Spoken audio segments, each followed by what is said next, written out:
Hello everyone, welcome inside Fort Meigs. Today we'll be in the staff library here at the fort trying to answer a question that we very frequently get asked, and that is, how do historians know what we know? How do we know the story of Fort Meigs?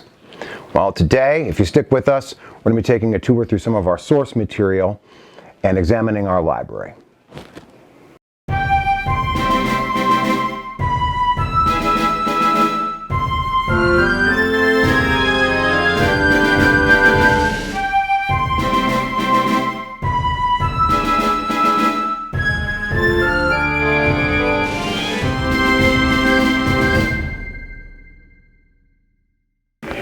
I'd like to start today with the actual Army drill manuals from the time period.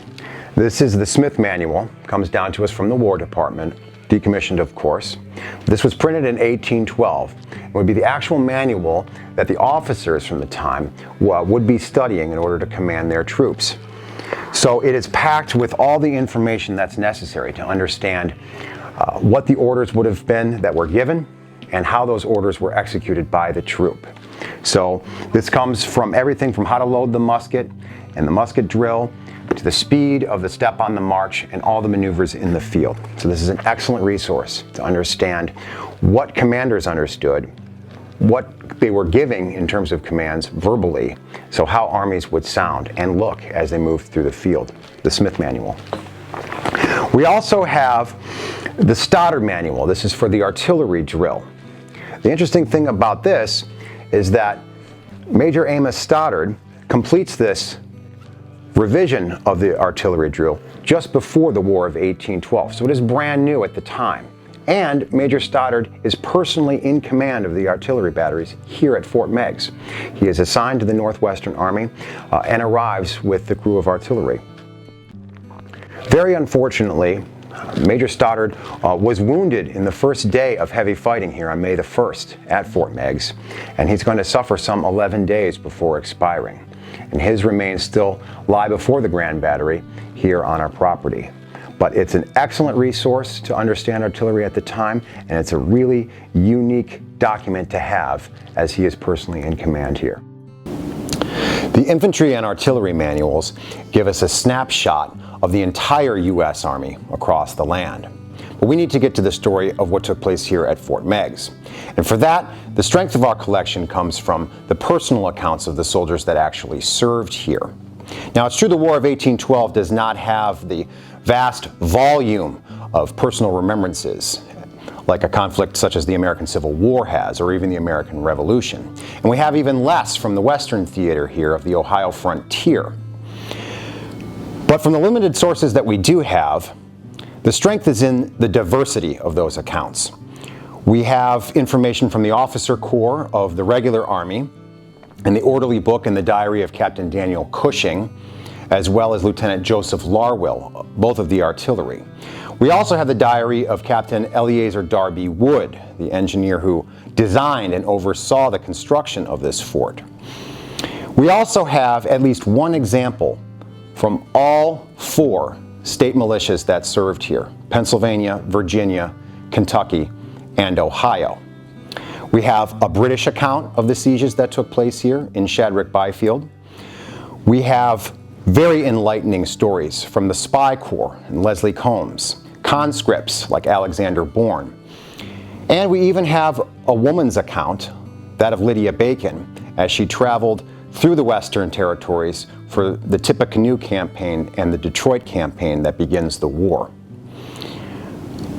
Of particular note is the diary of what we call the Anonymous Soldier of Ohio.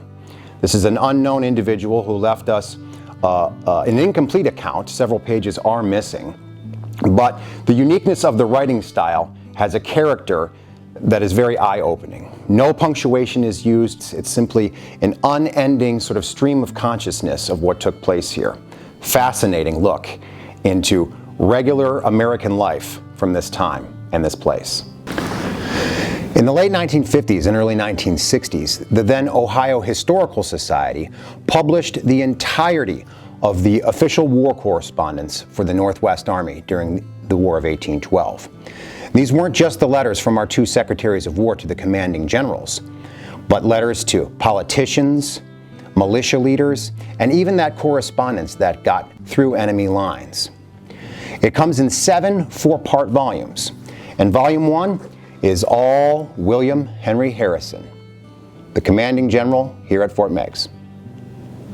Native American Indians, of course, rely on songs and stories, allegories and myths in oral tradition in order to tell their own history. These types of materials are difficult to collect and therefore research. But we have a very large number of titles here in our library. Just to name a few, John Sugden's renowned biography of Tecumseh, the Shawnee leader who is here opposing Generals Harrison and Clay at Fort Meigs, Sandy Antall's A Wampum Denied, and Helen Hornbeck Tanner's landmark Atlas of Great Lakes Indian History, still a red-letter title since its publication in the mid-20th century. We also have the official Army equipment and salary returns, as well as the roll call lists for many of the units that served here.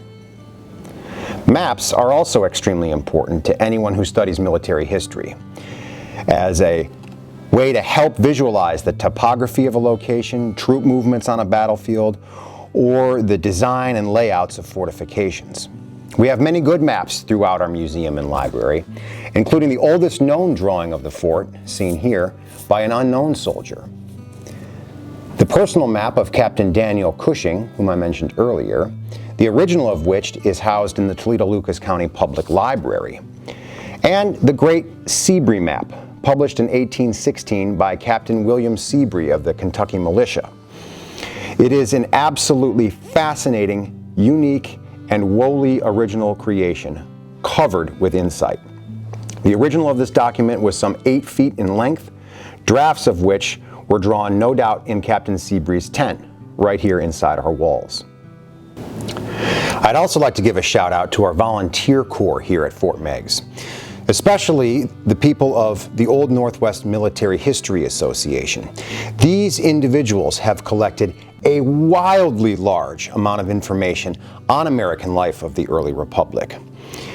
Information on clothing, food, costs, currency conversions, music, textiles, furniture, architecture. It's all here in the library walls. So thanks for taking this little journey with us through the literature. We hope a lot of this material is fascinating to you. There is a lot more to explore, so make sure you check out our website, fortmeigs.org. Come visit us here at the fort if you can. And if you have any thoughts, something you'd like to include, make sure to do that in the comments below. We'll see you again.